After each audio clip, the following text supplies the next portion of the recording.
Hello friends, ഇന്നത്തെ എപ്പിസോഡിൽ വിവാഹത്തിനായി മണ്ഡപത്തിലേക്ക് പുറപ്പെട്ട ധനുഷിന്റെയും സ്നേഹയുടെയും പിന്നാലെ തന്റെ മറ്റു ചില നീക്കങ്ങൾ നടത്തി ഈ വിവാഹം നടക്കാൻ പാടില്ല എന്ന് ഉറപ്പുവരുത്തിക്കൊണ്ട് അവന്തികയും പോകുന്നു. മണ്ഡപത്തിലേക്ക് എത്തിയ ധനുഷിന്റെ മനസ്സിൽ ഇന്ന് തന്റെ വിവാഹം മുടക്കാനായി തുനിഞ്ഞിറങ്ങിയവർ ആരും തന്നെ അവിടേക്ക് എത്തുകയില്ല എന്ന ആത്മവിശ്വാസമായിരുന്നു.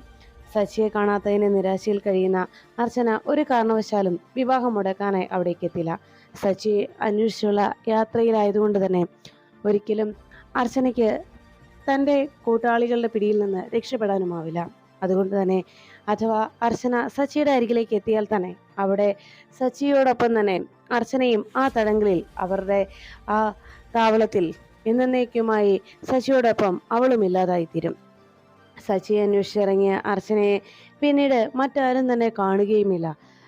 അതുകൊണ്ട് അങ്ങനെ തന്റെ ശത്രുക്കൾ എന്നേക്കുമായി ഇല്ലാതാവുകയാണ് എന്ന അഹങ്കാരമായിരുന്നു ധനുഷിന്റെ മനസ്സിൽ.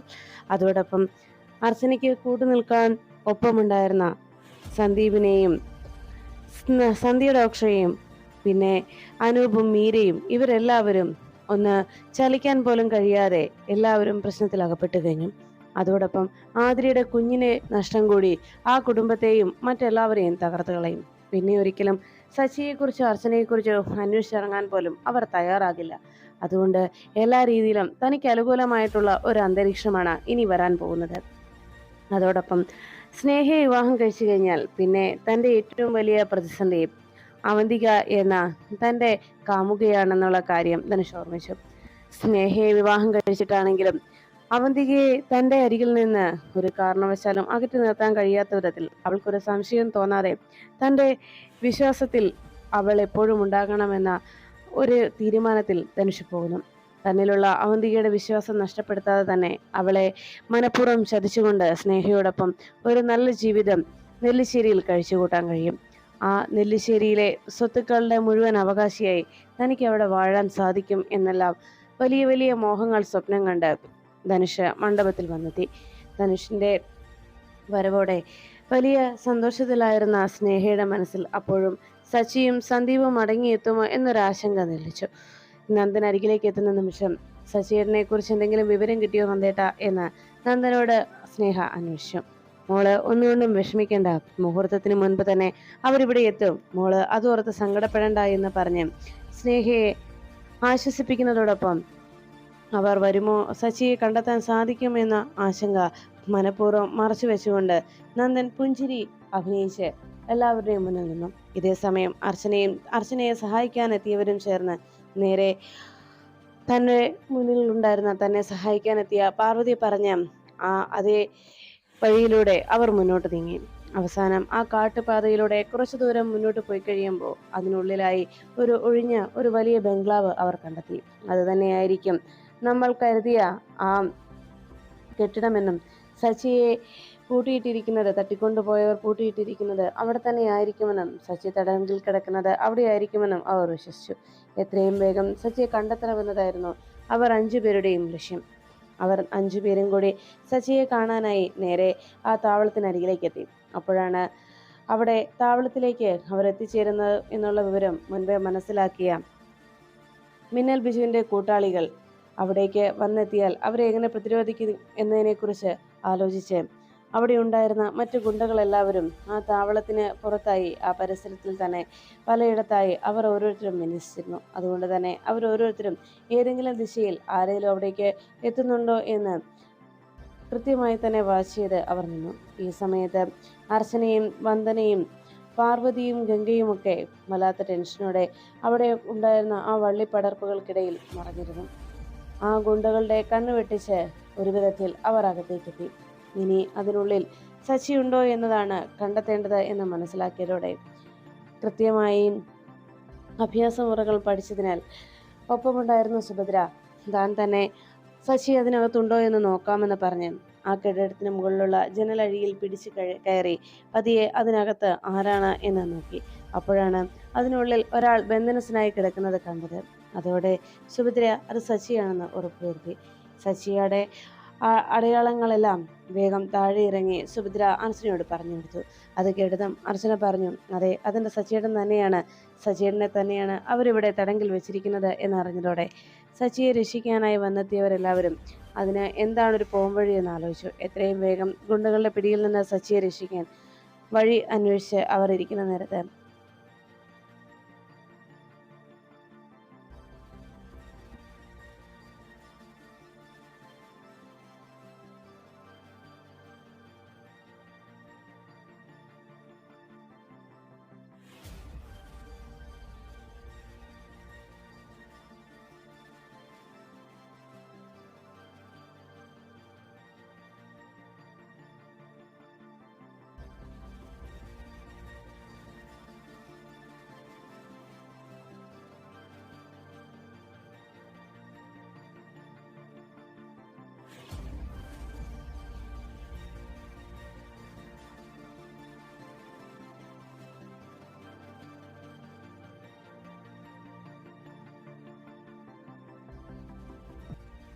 മിന്നൽ ബിജു മദ്യപിച്ചുകൊണ്ട് സച്ചിക്കരികിലേക്ക് എത്തി.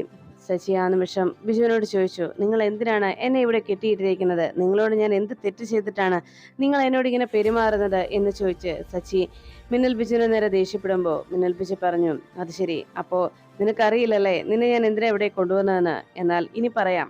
ഇപ്പോ നിന്നെ ഇവിടെ ഇങ്ങനെ കെട്ടിയിടാനായിട്ട് എനിക്ക് കൊട്ടേഷൻ തന്നത് ആരാണെന്ന് നിനക്കറിയണോ?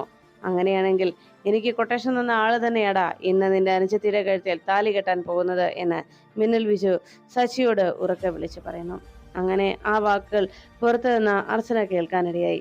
അതോടെ ഇന്നത്തെ ഈ വിവാഹത്തിന് പിന്നിൽ ശരിക്കും തന്ത്രങ്ങൾ പ്രയോഗിച്ച് ഇങ്ങനെ ഒരു നീക്കം നടത്തി സച്ചിയെ തട്ടിക്കൊണ്ടു പോകുന്നതിന് പിന്നിലും ധനുഷായിരുന്നുള്ള തന്റെ സംശയം സത്യമായി തീർന്നിരിക്കുകയാണെന്ന് അർച്ചന മനസ്സിലാക്കി. ഇനി എത്രയും വേഗം സച്ചിയേട്ടനെ ഇവിടെ നിന്ന് രക്ഷിക്കണം, അതിനെന്താണ് ഒരു പോംവഴി എന്ന് അവർ ആലോചിച്ചു.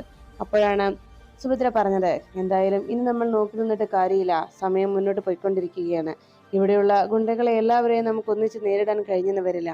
പിന്നെ അർച്ചന പോലീസിൽ വിവരം അറിയിച്ചിട്ടുണ്ടല്ലോ, കൃത്യമായ ലൊക്കേഷൻ അവർക്ക് ഫോർവേഡ് ചെയ്യുക. അങ്ങനെയാണെങ്കിൽ അവർ തീർച്ചയായും ഇവിടേക്ക് വന്നെത്തും. ഈ ലൊക്കേഷൻ തന്നെ അവർക്ക് കൃത്യമായി അയച്ചു കൊടുത്താൽ നമ്മൾ ഉദ്ദേശിച്ച സമയത്തിനുള്ളിൽ അവരിവിടെ എത്തുകയും ഇവരെ പിടികൂടുകയും നമുക്ക് സച്ചിയെ രക്ഷിക്കുകയും ചെയ്യാൻ കഴിയും എന്നറിയിച്ചു. അതെല്ലാം കേട്ടതോടെ ശരി, അങ്ങനെ തന്നെ ആകട്ടെ എന്ന് പറഞ്ഞ് അർച്ചന ലൊക്കേഷൻ സെൻഡ് ചെയ്യാൻ ശ്രമിക്കുമ്പോൾ അർച്ചനയുടെ മൊബൈൽ ടവറിന്റെ ആ നിമിഷം റേഞ്ച് കിട്ടാതാവുകയും ലൊക്കേഷൻ സെൻഡ് ആകാതെ ഫോണിൽ അങ്ങനെ ആ ലൊക്കേഷന്റെ മാപ്പ് വട്ടം ചുറ്റി അങ്ങനെ ഇരിക്കുന്നത് കണ്ട് അർച്ചന പറഞ്ഞു, ഇപ്പോൾ മേഡത്തിന് ഇവിടെ നിന്ന് എനിക്ക് ലൊക്കേഷൻ സെൻഡ് ചെയ്യാൻ കഴിയുന്നില്ല, ഇവിടെ റേഞ്ചിൻ്റെ കംപ്ലൈൻ്റ് ഉണ്ട് എന്ന് അർച്ചന അറിയിച്ചു. അത് കേട്ടതും സുഭദ്ര പറഞ്ഞു, എങ്കിലും സാരമില്ല, നമുക്ക് നോക്കാം, എന്തായാലും സച്ചിയെ രക്ഷിക്കാൻ അതിനെന്താണ് പോംവഴിയെന്ന് നമുക്ക് നോക്കാം. നിങ്ങൾ ഓരോരുത്തരും ഓരോ സൈഡിലായി പതുക്കെ പതുക്കെ നീങ്ങണം. നമുക്ക് എല്ലാവർക്കും ഒരേ ലക്ഷ്യം മാത്രമാണ്, സച്ചിയെ രക്ഷിക്കാം. അതിന് നമുക്ക് നേരെ വരുന്ന പ്രതിബന്ധങ്ങളെ നമുക്ക് ഒറ്റക്കെട്ടായി നിന്ന് നേരിടാം, അതാണ് വേണ്ടത് എന്നറിയിച്ചു.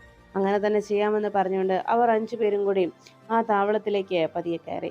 അവിടെ അവരെ നേരിടാനായി മിന്നൽ ബിജുവിൻ്റെ ഒപ്പമുണ്ടായിരുന്ന ആ സ്ത്രീ അവർക്ക് മുന്നിലേക്ക് പാഞ്ഞെത്തി. അത് ശരി, അപ്പോൾ ഭർത്താവിനെ രക്ഷിക്കാനായി നീ ഇവിടേക്ക് വന്നെത്തിയല്ലേ? നിന്റെ ഒപ്പം വേറെ കുറെ സാധുക്കളെയും കൂടെ കൂട്ടിയല്ലോ. എന്തായാലും ഒരു കാര്യം പറയാം, നീ ഇത്ര ധൈര്യം ഭാവിച്ച് ഇവിടേക്ക് എത്തിയ സ്ഥിതിക്ക് നിനക്ക് രക്ഷപ്പെടണോ അതോ നിന്റെ കൂട്ടത്തിലുള്ളവരെ രക്ഷിക്കണോ? എന്താ വേണ്ടതെന്ന് നീ ആദ്യം തീരുമാനിച്ചോ എന്ന് പറഞ്ഞപ്പോൾ സുഭദ്ര പറഞ്ഞു, അതെ, നീ ഞങ്ങളെ രക്ഷിക്കുന്ന കാര്യം അവിടെ നിൽക്ക്. നീ എന്തിനാണ് അർച്ചനയുടെ ഹസ്ബൻഡിനെ ഇവിടെ പിടിച്ചു വെച്ചിരിക്കുന്നത്? അയാളെ സ്വതന്ത്രനാക്ക്, അതാണ് നല്ലത്. അയാളെ സ്വതന്ത്രനാക്കി വിട്ടാൽ പിന്നെ യാതൊരു പ്രശ്നവും ഉണ്ടാവില്ല. എന്നാൽ ഇപ്പോഴും നിങ്ങൾ അയാളെ ഇവിടെ ബന്ധനസ്ഥനാക്കിയിരിക്കുന്നതിന്റെ കാരണമാണ് അറിയേണ്ടത് എന്ന് പറഞ്ഞപ്പോൾ അവൾ പറഞ്ഞു, അതിനിപ്പോൾ നിങ്ങളോട് എനിക്കത് ബോധ്യപ്പെടുത്തേണ്ട ആവശ്യമില്ല. ഞങ്ങൾക്ക് കൊട്ടേഷൻ തന്നിരിക്കുന്ന സാറിന്റെ നിർദ്ദേശം എന്താണോ അതാണ് ഞങ്ങൾ പാലിക്കുന്നത്. പിന്നെ അല്പസമയത്തിനുള്ളിൽ ഞങ്ങൾ അയാളെ ഇവിടെ നിന്ന് മോചിതനാക്കുകയും ചെയ്യും. അതുകൊണ്ട് കുറച്ചു നേരങ്ങൾ കൂടി നിങ്ങളിവിടെ വെയിറ്റ് ചെയ്താൽ മതി എന്ന് പറഞ്ഞു. അത് കേട്ടതും സുഭദ്ര പറഞ്ഞു, അങ്ങനെ നിങ്ങളുടെ വാക്കുകൾ അനുസരിച്ച് നിൽക്കാനാണെങ്കിൽ ഞങ്ങളിവിടേക്ക് വരേണ്ട ആവശ്യം ഉണ്ടായിരുന്നില്ലല്ലോ. എന്തായാലും അർച്ചനയുടെ ഹസ്ബൻഡിനെ രക്ഷിക്കാനാണ് ഞങ്ങൾ ഇറങ്ങി പുറപ്പെട്ടതെങ്കിൽ അത് തന്നെ ഞങ്ങൾ നടപ്പിലാക്കിയിരിക്കും എന്ന് പറഞ്ഞ് അർച്ചന തൻ്റെ ഹസ്ബൻഡിനെ രക്ഷിച്ചോളൂ എന്ന് പറഞ്ഞ് സുഭദ്ര അർച്ചനയെ മുന്നോട്ട് ചെല്ലാനായി അറിയിച്ചു. അർച്ചന സച്ചിക്കരികിലേക്ക് ഓടിയെത്തി സച്ചിയേട്ടാ എന്ന് വിളിച്ചുകൊണ്ട് അരികിലേക്ക് വരുന്നതും സച്ചി അർച്ചനയെ കണ്ടതോടെ തന്നെ ഇവിടെ നിന്ന് അർച്ചനയ്ക്ക് രക്ഷിക്കാൻ കഴിയും എന്നുള്ള വിശ്വാസത്തിൽ അർച്ചന എന്ന് സച്ചി ഉറക്കെ വിളിച്ചു. അപ്പോഴേക്കും അർച്ചന അരികിലേക്ക് വരുന്ന ആ നിമിഷം അർച്ചനയെ തല്ലാനായി ആ സ്ത്രീ അവിടേക്ക് പാഞ്ഞോടി വരുന്ന അർച്ചനയുടെ അരികിലേക്ക് മുന്നിലേക്ക് വന്നെത്തി. അങ്ങനെ നീ നിന്റെ ഹസ്ബൻഡിനെ കൊണ്ടുപോകൂടി എന്ന് ചോദിച്ച് അർച്ചനയെ തല്ലി. ഇത് കണ്ടുവന്ന് സുഭദ്ര വേഗം തന്നെ ആ സ്ത്രീയുടെ മേലേക്ക് ചാടി വീണു. അത്രയ്ക്കായോ നീ എന്ത് കാരണത്താലാണ് മറ്റൊരു സ്ത്രീയുടെ ഭർത്താവിനെ ഇവിടെ പിടിച്ചു വച്ചിരിക്കുന്നത്? പണത്തിന് വേണ്ടി ഇത്തരം പ്രവർത്തികൾ ചെയ്യുന്നതിൽ എന്ത് ന്യായമാണുള്ളത് എന്ന് ചോദിച്ച് അവർക്ക് നേരെ പാഞ്ഞെടുത്ത സുഭദ്രയും അവർ തടയാനായി ശ്രമിക്കുന്നു. അവസാനം സുഭദ്രയുടെ അഭ്യാസ മുറകൾക്ക് മുന്നിൽ ആകെ തളർന്ന അവശരായി പോകുന്ന അവരെ നിലംപരിശാക്കി അവർ 5 പേരും ചേർന്ന് സച്ചിയെ രക്ഷിക്കാനായി ഒരുങ്ങി. ആ നിമിഷമാണ് മിന്നൽ ബിജുവും മറ്റു കുറെ ഗുണ്ടകളും കൂടി അവിടേക്ക് പാഞ്ഞെത്തിയത്. അവസാനം സുഭദ്രയെ അവിടെ കിടന്ന് കയറിട്ട് അവർ വേഗം തന്നെ ബന്ധനസ്ഥയാക്കി. അതിനുശേഷം മറ്റുള്ള സ്ത്രീകളെയും അവർ എല്ലാവരെയും ഒന്നിച്ച് ആ കയറിനുള്ളിൽ അവർ ബന്ധിച്ചിട്ടു. ശശികയുടെ കൂടെ ഇനി നിങ്ങൾ കൂടി ഇവിടെ കഴിഞ്ഞോ? എന്തായാലും ഇന്നത്തെ ഈ ദിവസം നിങ്ങൾക്ക് എല്ലാവർക്കും ഒന്നിച്ച് ഇവിടെ നിന്ന് മോചിതരായി പോകാം, അതാ നല്ലത്. അതുകൊണ്ട് ഇന്ന് ഇവിടെ നിങ്ങൾക്ക് കഴിയാം എന്ന് പറഞ്ഞ് പിന്നെ ഞങ്ങളോട് കാണിച്ച ഈ അതിക്രമത്തിനും ഇത്രയും വലിയൊരു ആവേശത്തിനുമൊക്കെ നിങ്ങൾക്ക് എന്തായാലും സമ്മാനം തരണ്ടേ? അത് ഞങ്ങൾ ഇപ്പോൾ തന്നെ ഞങ്ങളുടെ ബോസിനെ വിളിച്ച് ചോദിച്ചിട്ട് അതിനുള്ള സമ്മാനവുമായിട്ട് ഞങ്ങൾ വരുന്നുണ്ട് എന്ന് പറഞ്ഞ് അവരവിടെ നിന്ന് പോകുമ്പോൾ ആകെ ടെൻഷനോടെ നിൽക്കുകയാണ് അർച്ചന. ഇത്രയൊക്കെ പ്രശ്നങ്ങൾ താൻ മൂലമാണല്ലോ ഉണ്ടായതെന്നും തന്റെ സച്ചേട്ടനെ രക്ഷിക്കാനായി ഇവിടേക്ക് വന്നെത്തിയവരെ കൂടി താൻ പ്രശ്നത്തിലാക്കിയല്ലോ എന്ന നിരാശ അർച്ചനയുടെ മനസ്സിനെ അലട്ടി. അപ്പോഴേക്കും പാർവതിയുടെ നെറ്റിയിൽ വീണ്ടും മറ്റെന്തോ ഒരു ദൃശ്യം കാണാനായി പെട്ടെന്ന് മറ്റെന്തോ ഒരു മുന്നറിയിപ്പ് നൽകുന്നത് പോലെ തൻ്റെ ഉദയന്നൂരമ്മ വീണ്ടും എന്തോ ഒന്ന് തന്നെ ഓർമ്മപ്പെടുത്തുകയും തനിക്കെന്തോ സൂചന തരുന്നത് പോലെ തോന്നിയപ്പോൾ വേഗം തന്നെ പാർവതി തൻ്റെ തിരുനെറ്റിയിൽ കൈവച്ച് നോക്കി. ആ നിമിഷം തന്നെ പാർവതിയുടെ ആ ജ്ഞാനദൃഷ്ടിയിലേക്ക് മറ്റൊരു കാഴ്ച കാണാനിടയായി. ഉടനെ തന്നെ പാർവതി പറഞ്ഞു, ആരും പേടിക്കണ്ട, നമ്മളെ രക്ഷിക്കാനായി നമ്മുടെ രക്ഷകനായി ഒരാൾ ഇവിടേക്ക് എത്തുന്നുണ്ട്. ഈ മല കയറി ഈ ചുരമിറങ്ങി ഇവിടെ നമുക്ക് കാവലായിട്ട് നമ്മളെ ഈ വലിയ ദുരന്തത്തിൽ നിന്ന് ഈ വലിയ കെണിയിൽ നിന്ന് നമ്മളെ രക്ഷിക്കാൻ നമുക്ക് രക്ഷകനായി ഇവിടേക്ക് ഒരാൾ എത്തുന്നുണ്ട്. ഇവിടേക്ക് അയാളെ പറഞ്ഞയച്ചു കഴിഞ്ഞു എന്ന് പറഞ്ഞ് പാർവതി കാത്തിരുന്നോളാനായി എല്ലാവരോടും അറിയിച്ചു. അങ്ങനെ ഒരാൾ വരാൻ ആരാണുള്ളത് എന്ന് ആശങ്കയോടെ അങ്ങനെ ഇരിക്കുമ്പോഴാണ് ആ വലിയ മല കടന്നുകൊണ്ട് ഒരു ലോറിയുമായിട്ട് അവിടേക്ക് മറ്റൊരാൾ വന്നെത്തുന്നത്. അയാളുടെ വരവ് പറഞ്ഞുകൊണ്ട് പാർവതി അവിടെ നിന്ന് ആ ഗുണ്ടാ തലവനായ മിന്നൽ ബിജുവിനോടും മിന്നൽ ബിജുവിന്റെ കൂട്ടാളികളിൽ ഒരാളായ ആ സ്ത്രീയോടും പാർവതി പറഞ്ഞു, നിങ്ങൾ റെഡിയായിരുന്നോ? നിങ്ങൾ ചെയ്തു കൂട്ടിയ പാപത്തിനുള്ള ശിക്ഷ ഏറ്റുവാങ്ങാൻ നിങ്ങൾ തയ്യാറായിക്കോ? നിങ്ങൾ ചെയ്ത ക്രൂരതകൾക്ക് മറുപടി നൽകാൻ റെഡിയായിക്കോ എന്ന് പറഞ്ഞ് അങ്ങനെ പാർവതി മുന്നറിയിപ്പ് അവർക്ക് കൂടി നൽകുമ്പോൾ അതെല്ലാം കേട്ട് പൊട്ടിച്ചിരിക്കുകയാണ് മിന്നൽ ബിജുവും സംഘവും. എന്തായാലും അങ്ങനെ ആരെങ്കിലും വരുന്നുണ്ടെങ്കിൽ അവൻ വരട്ടെ, നിങ്ങൾക്ക് കിട്ടിയ ഇതേ സമ്മാനം തന്നെ ഞാൻ അവനും കൊടുത്തോളാം. എന്തായാലും അങ്ങനെ ഒരാൾ കൂടി വരികയാണെങ്കിൽ ഞങ്ങൾക്ക് സന്തോഷം എന്ന് പറഞ്ഞ് അങ്ങനെ ചിരിച്ചുകൊണ്ട് അവിടെ നിൽക്കുമ്പോൾ അവിടെ ഉണ്ടായിരുന്ന ഗുണ്ടകളെയെല്ലാം നിലംപരിശാക്കി അവിടെ വന്നെത്തിയ സ്ത്രീകളെയും സച്ചിയെയും രക്ഷിക്കാനായി അകത്തേക്ക് ഗുണ്ടകളുടെ പ്രതിരോധത്തെ തടഞ്ഞുകൊണ്ട് അവരെയെല്ലാം ഇടിച്ചെറിഞ്ഞ് ആ വാതിൽ പൊളിച്ച് അകത്തേക്ക് ഒരാൾ ചാടി വീണു. അയാൾ അവിടേക്ക് വന്നതും അതാരാണെന്നുള്ള അതിശയത്തിൽ എല്ലാവരും അയാളെ നോക്കുമ്പോൾ അർച്ചന പെട്ടെന്ന് ആ മുഖം കണ്ട് മുൻപ് തനിക്ക് പരിചയമുള്ള ആളാണല്ലോ അത് എന്ന് അർച്ചന തിരിച്ചറിഞ്ഞു. നല്ല മുഖപരിചയമുണ്ടെന്നും തൻ്റെ കുടുംബത്തിന്റെ ജീവൻ രക്ഷിക്കാനായി അന്ന് തനിക്കൊപ്പം നിന്ന ആ വ്യക്തിയാണല്ലോ വീണ്ടും തന്നെ രക്ഷിക്കാൻ വന്നിരിക്കുന്നതെന്ന് മനസ്സിലാക്കിയ അർച്ചന മൈക്കിൾ എന്ന ഓർമ്മയിൽ നിന്ന് ആ പേര് വിളിച്ചു. ഉടൻ തന്നെ മൈക്കിൾ അർച്ചനയെ നോക്കിയിട്ട് ചോദിച്ചു, വീണ്ടും താൻ പ്രശ്നത്തിലായോ? ഇത് എന്നും നമ്മൾ കണ്ടുമുട്ടുന്നത് ഓരോ പ്രശ്നങ്ങൾക്കിടയിലാണല്ലോ എന്ന് പറയുമ്പോൾ അർച്ചന പറഞ്ഞു, മൈക്കിൾ, എൻ്റെ സച്ചിയേട്ടനെ ഇവിടെ അതിക്രമിച്ച് കെട്ടിയിട്ടിരിക്കുകയാണ്. അതുകൊണ്ട് ഇവരെ വെറുതെ വിടരുത് മൈക്കിൾ എന്ന് പറഞ്ഞു. അത് കേട്ട ഉടൻ തന്നെ മൈക്കിൾ പറഞ്ഞു, അങ്ങനെ അങ്ങ് വെറുതെ വിടാൻ പറ്റുമോ? നിങ്ങൾ വിശ്വസിക്കുന്ന ദൈവം നിങ്ങൾക്ക് കാവലായിട്ട് ഉണ്ടാവുമെന്ന് നിങ്ങൾക്ക് ഉറപ്പില്ലേ? അതുകൊണ്ട് തന്നെയാണ് ഞാൻ ഇവിടേക്ക് എത്തിച്ചേർന്നത് എന്ന് പറഞ്ഞ് വേഗം അവിടെ ഉണ്ടായിരുന്ന ഗുണ്ടകളെയും മിന്നൽ ബിജുവിനെയും എല്ലാം നല്ല രീതിയിൽ തന്നെ മർദ്ദിച്ച് അവശരാക്കി അവരിൽ നിന്നെല്ലാം അർച്ചനയെയും സംഘത്തെയും ഒപ്പം സച്ചിയെയും മൈക്കിൾ രക്ഷപ്പെടുത്തുന്നു. പിന്നീട് മൈക്കിളിന്റെ വണ്ടിയിൽ തന്നെ, ആ ലോറിയിൽ തന്നെ അവരേവരെയും തിരികെ മൈക്കിൾ ആ വിവാഹ സ്ഥലത്തേക്ക് എത്തിച്ചു. അവിടേക്ക് അർച്ചനയുടെ കൂടെ അർച്ചനയ്ക്കൊപ്പം ഉണ്ടായിരുന്ന മറ്റ് 4 സുഹൃത്തുക്കളെയും കൂടെ കൂട്ടി ശശിയോടൊപ്പം അർച്ചന ആ മണ്ഡപത്തിലേക്ക് വന്നെത്തി. അപ്രതീക്ഷിതമായി മണ്ഡപത്തിലേക്ക് അർച്ചന വന്നെത്തുമ്പോൾ അവിടെ ഹോസ്പിറ്റലിൽ സന്ദീപിന്റെ കുഞ്ഞിനെ കാണാനായി സന്ദീപ് വളരെ പ്രതീക്ഷയോടെയും ആകാംക്ഷയോടെയും കാത്തുനിന്നു. ആതിരയുടെ ഓപ്പറേഷൻ കഴിഞ്ഞതും എല്ലാവരും ആകെ പ്രതീക്ഷയോടെ സന്ദീപിന്റെ കുഞ്ഞിന്റെ കരച്ചിൽ കേൾക്കാൻ കാത്തു നിൽക്കുമ്പോൾ ഡോക്ടർ ആകെ വിഷമത്തോടെ പുറത്തേക്ക് ഇറങ്ങിയെത്തി. ഡോക്ടറെ കണ്ടതും സന്ദീപും കമലമ്മയും ഒപ്പം ദയാനന്ദ മാഷും അരികിലേക്ക് ഓടി വന്നു. എന്തായി ഡോക്ടറെ, എന്താ ഞങ്ങളുടെ കുഞ്ഞെവിടെ? ആതിരയ്ക്ക് സുഖമായിരിക്കുന്നോ? ആതിരയും കുഞ്ഞും സുഖമായിരിക്കുന്നോ എന്നെല്ലാം അവർ പ്രതീക്ഷയോടെ ചോദിച്ചു. അപ്പോഴേക്കും ഡോക്ടർ പറഞ്ഞു, അല്പം കോംപ്ലിക്കേഷൻ ആയിരുന്നോ സിസേറിയൻ എന്നറിയിച്ചതും ആകെ ടെൻഷനിലായി അവരും. ഡോക്ടർ എന്നിട്ടിപ്പോ അവർക്ക് എന്താ സംഭവിച്ചത്? അവര് ഇപ്പോൾ സുഖമായിട്ടിരിക്കുന്നില്ലേ എന്ന് ചോദിച്ചപ്പോൾ അവസാനം ഡോക്ടർ പറഞ്ഞു, വളരെ പ്രയാസകരമായിരുന്നു സിസേറിയൻ. എങ്കിലും ഭയപ്പെടാനോ ടെൻഷൻ ആവാനോ ഒന്നും തന്നെയില്ല. കുഞ്ഞിന് ചെറിയൊരു പ്രോബ്ലം ഉണ്ട് എന്ന് ചോദിച്ചാൽ വേറെ പ്രശ്നങ്ങളൊന്നും തന്നെയില്ല. എന്തായാലും ഇപ്പോൾ ഞങ്ങൾ കുഞ്ഞിനെ NICയിലേക്ക് മാറ്റിയിരിക്കുകയാണ്. അല്പസമയത്തിനുള്ളിൽ കുഞ്ഞിനെ നിങ്ങൾക്കരികിലേക്ക് എത്തിക്കും. എന്തായാലും വേറെ പ്രശ്നങ്ങളൊന്നും നിലവിലില്ല. അർച്ചന ആതിരയ്ക്ക് അല്പസമയത്തിന് ശേഷം ബോധം തെളിയുമെന്നും അറിയിച്ചു. അത് കേട്ടതോടെ എല്ലാവരും ആശ്വാസത്തോടെ ഇരുന്നു.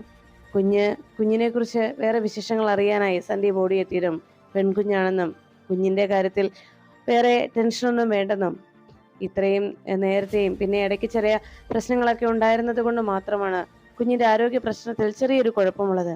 അതുകൊണ്ട് മാത്രമാണ് തൽക്കാലം കുഞ്ഞിനെ NICയിലേക്ക് മാറ്റിയിരിക്കുന്നത്. വേറെ കുഴപ്പങ്ങളൊന്നും നിലവിലില്ല.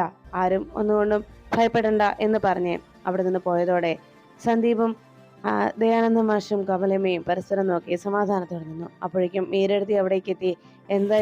എന്തായി ആതിരമോളുടെ സിസേറിയൻ കഴിഞ്ഞോ എന്ന് വന്ന് അന്വേഷിച്ചു. അപ്പോഴേക്കും കമലമ്മ പറഞ്ഞു, അതേ മീരെ, നമുക്കൊരു പെൺകുഞ്ഞ് ജനിച്ചു.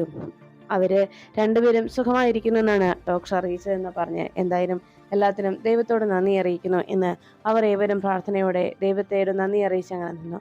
അപ്പോഴാണ് മണ്ഡപത്തിലേക്ക് സച്ചിയുമായി അർച്ചന കയറി വരുന്നത്. ആ കാഴ്ച കണ്ടതോടെ നന്ദൻ സ്നേഹിയോട് പറഞ്ഞു, കണ്ടോ മോളെ, ഞാൻ പറഞ്ഞില്ലേ ഇന്ന് ഇവിടെ മണ്ഡപത്തിൽ മോളുടെ അരികിലേക്ക് സച്ചിക്ക് എത്താതിരിക്കാനാവില്ല എന്ന്. മോളുടെ സച്ചിയേട്ടൻ വരുന്നത് കണ്ടോ എന്ന് പറഞ്ഞ് നന്ദൻ വളരെ സന്തോഷത്തിൽ പറയുമ്പോൾ ധനുഷ് സച്ചിയെ കണ്ടതും വല്ലാതെ ഭയത്തോടെ കണ്ണുമിഴിച്ചു നോക്കി. ഈ നിമിഷം അവന്തിക ഈ വിവാഹം മുടങ്ങുമെന്നുള്ള സമാധാനത്തിൽ അങ്ങനെ നോക്കി നിൽക്കുമ്പോൾ പെട്ടെന്ന് അവിടേക്ക് കയറി വന്ന സച്ചിയുമായി അർച്ചന കയറി വരുന്നത് കണ്ട് എന്ത് ചെയ്യണമെന്നോ എന്ത് പറയണമെന്നറിയാതെ ധനുഷ് അങ്ങനെ ആകെ ആശങ്കപ്പെട്ടു നിന്നു. അപ്പോഴേക്കും നന്ദൻ സച്ചിയുടെ അരികിലേക്ക് എത്തി ചോദിച്ചു, സച്ചി, നീ ഇതെവിടെയായിരുന്നു? നീ മനഃപൂർവ്വം ഈ വിവാഹം മുടക്കാനായി മാറി നിന്നാണെന്നറിയാം. അവസാനം നിന്റെ ആ തന്ത്രം ഫലിക്കില്ല എന്നറിഞ്ഞപ്പോഴല്ലേ അർച്ചന നിന്നെ തിരികെ വിളിപ്പിച്ചത് എന്ന് ചോദിച്ചു. അതെല്ലാം കേട്ടതോടെ സച്ചിക്ക് നിയന്ത്രണം വിടുന്നു. നന്ദേട്ടാ, നിങ്ങളൊരു മണ്ടനാണല്ലേ എന്ന് പറഞ്ഞ് സച്ചി നന്ദന് നേരെ തിരിഞ്ഞു. വഴിയിൽ നിന്ന് എവിടെയോ വെച്ച് കണ്ട ഒരുത്തനെ സ്വന്തം വീട്ടിൽ കയറ്റിക്കൊണ്ടു വരികയും സ്വന്തം പെങ്ങളെ വിവാഹം കഴിച്ചു കൊടുക്കുകയും ചെയ്യാനൊരുങ്ങിയ നിങ്ങളെ മണ്ടനെന്നല്ലാതെ മറ്റെന്താ ഞാൻ പറയുക? മറ്റുള്ളവരുടെ കയ്യിലെ വെറും ഒരു കളിപ്പാവയാണ് നിങ്ങൾ ആരൊക്കെയോ പറയുന്നതനുസരിച്ച് അങ്ങോട്ടും ഇങ്ങോട്ടും ചാടുന്നു എന്നല്ലാതെ നിങ്ങൾക്ക് എന്തറിയാം ഇവനെക്കുറിച്ച്? ഈ ഇരിക്കുന്ന ധനുഷ് എന്ന് പറയുന്നവന്റെ യഥാർത്ഥ പേരെന്തെന്ന് പോലും നിങ്ങൾക്കറിയുമോ എന്ന് ചോദിച്ച് സച്ചി ബഹളമുണ്ടാക്കി. അതെല്ലാം കേട്ടതോടെ സേതുമാധവൻ അരികിലേക്ക് എത്തണം. സേതു സച്ചിയെ തടഞ്ഞു. സച്ചി, നീ എന്തൊക്കെയാ വിളിച്ചു പറയുന്നത്? ഇവിടെ ആളുകളുണ്ട്, ഇന്ന് ഇവിടെ ഒരു മംഗളകർമ്മം നടക്കുകയാണ്, നീ ബഹളം വെക്കാതിരിക്കണം എന്ന് പറയുമ്പോൾ സച്ചി പറഞ്ഞു, അച്ഛൻ എന്തറിഞ്ഞിട്ടാ ഇങ്ങനെയെല്ലാം പറയുന്നത്? ഈ നന്ദേട്ടൻ പറഞ്ഞെല്ലാം കേട്ട് വിശ്വസിച്ച് അച്ഛൻ അതിനൊപ്പം വെറുതെ നിൽക്കുകയല്ലേ? അച്ഛൻ ഒന്നും തന്നെ അറിയില്ല. അച്ഛൻ്റെ അരികിൽ നിന്ന് പലതും മറച്ചു വെക്കുകയാണ് ഞങ്ങൾ ചെയ്തത്. അതും അച്ഛൻ്റെ ഇപ്പോഴത്തെ ആരോഗ്യനില ഓർത്തുകൊണ്ട് തന്നെ. ഇനിയെങ്കിലും സത്യങ്ങൾ തുറന്നു പറഞ്ഞില്ലെങ്കിൽ എന്നേക്കുമായി നമ്മുടെ കുടുംബമാണ് തകരാൻ പോകുന്നത്. ഈ ധനുഷ് എന്ന് പറയുന്നവൻ ചെയ്തു കൂട്ടിയ വൃത്തികേടുകൾക്കുള്ള തെളിവുകൾ സഹിതം ഞങ്ങൾ എത്തിയിട്ടും അന്നൊന്നും നിങ്ങൾ ആരും അത് ചെവിക്കൊള്ളാനോ വിശ്വസിക്കാനോ തയ്യാറായില്ല. എന്നാൽ കേരള പോലീസ് കണ്ടെത്തിയ കൃത്യമായിട്ടുള്ള തെളിവുകൾ അച്ഛന് മുന്നിൽ അവർ കാണിക്കും എന്ന് പറഞ്ഞതും അപ്പോഴേക്കും കാർത്തിക് സാറും ഒപ്പം രാജമല്ലിക മേഡവും അവിടേക്ക് എത്തുന്നു. അവിടെ വന്നെത്തിയ ഉടനെ തന്നെ സേതുമാധവന്റെ അരികിലേക്ക് അവരെത്തി. എന്നിട്ട് പറഞ്ഞു, സേതു സാർ, ഞങ്ങൾക്ക് പറയാനുള്ള ചില കാര്യങ്ങൾ അങ്ങ് കേൾക്കണം. ഇന്ന് ഈ വിവാഹം ഇവിടെ നടക്കോ നടക്കാതിരിക്കോ അത് നിങ്ങളുടെ തീരുമാനം. പക്ഷേ നിങ്ങൾ കണ്ടെത്തിയ ഈ ധനുഷ് എന്ന് പറയുന്ന ആ ചെറുപ്പക്കാരൻ എങ്ങനെയുള്ളവനാണെന്ന് നിങ്ങൾ മനസ്സിലാക്കിയതിന് ശേഷം മാത്രം ഒരു ഉറച്ച തീരുമാനത്തിൽ നിങ്ങൾ എത്തിയാൽ മതി. ഇവിടെ അവന്റെ അച്ഛനും അമ്മയുമായി നിൽക്കുന്ന, വേഷം കെട്ടി നിൽക്കുന്ന ഇവർ രണ്ടുപേരും ഈ ധനുഷ് എന്ന് പേര് വിളിക്കുന്ന ഇവന്റെ അച്ഛനും അമ്മയുമല്ല.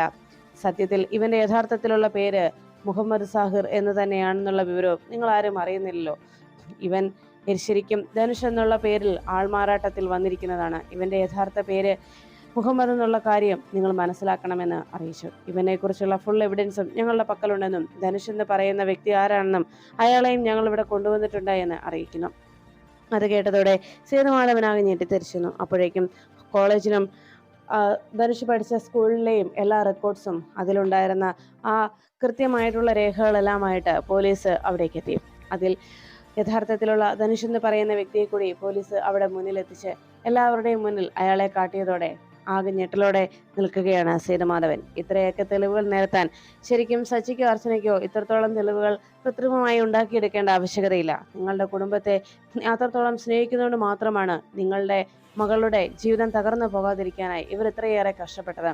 പിന്നെ നിങ്ങൾ അറിയാത്ത മറ്റു പല കാര്യങ്ങളും നിങ്ങൾ മനസ്സിലാക്കേണ്ടതായിട്ടുണ്ട്. നിങ്ങളുടെ കമ്പനിയിൽ നിന്ന് നിങ്ങൾ അറിയാതെ കോടികളാണ് ഈ ധനുഷ് എന്ന് പറയുന്നവൻ അയാൾ തട്ടി മാറ്റിയിരിക്കുന്നെന്നുള്ള വിവരം നിങ്ങൾ ഇനിയെങ്കിലും തിരിച്ചറിയണമെന്നും നിങ്ങളുടെ കമ്പനിയിലെ അക്കൗണ്ടന്റ് ആയിട്ടുള്ള അനൂപ് കണ്ടെത്തിയ പല കള്ളക്കളികളും ഇയാൾ മനഃപൂർവ്വം അത് മറ്റാരും കാണാത്ത വിധത്തിൽ വളച്ചൊടിക്കുകയായിരുന്നു എന്നുള്ള കാര്യവും നിങ്ങൾ മനസ്സിലാക്കണമെന്ന് കാർത്തിക്കും രാജമല്ലികയും വെളിപ്പെടുത്തുന്നു. അതോടൊപ്പം തന്നെ അവിടെ നിന്ന് ധനുഷിന്റെ വാടക അച്ഛനും അമ്മയും കൂടി കാണിച്ചതോടെ അവരെ പിടികൂടി സത്യങ്ങൾ പറയിക്കാനായി പോലീസ് ഒരുങ്ങുകയും അവർക്ക് രണ്ടുപേർക്കും ഒരു അടിവെച്ചു കൊടുത്തതോടെ സത്യങ്ങൾ മണിമണി പോലെ എല്ലാവർക്കും മുന്നിൽ അവർ വെളിപ്പെടുത്തുന്നു. അത് കേട്ട് ഞെട്ടിത്തെറിച്ച് നന്ദനും സേതുമാധവനും സ്നേഹയുമെല്ലാം അന്തിച്ചങ്ങനെ നിൽക്കുമ്പോൾ ധനുഷ് അവരുടെ പിടിയിൽ നിന്ന് സത്യം പറയുമ്പോൾ അത് വീണ്ടും വളച്ചൊടിക്കാനായി പുതിയ എന്തെങ്കിലും പദ്ധതി ഉണ്ടോ എന്ന് ആ നിമിഷം തലപുകഞ്ഞ് ആലോചിച്ച് ധനുഷിരിക്കുന്നു.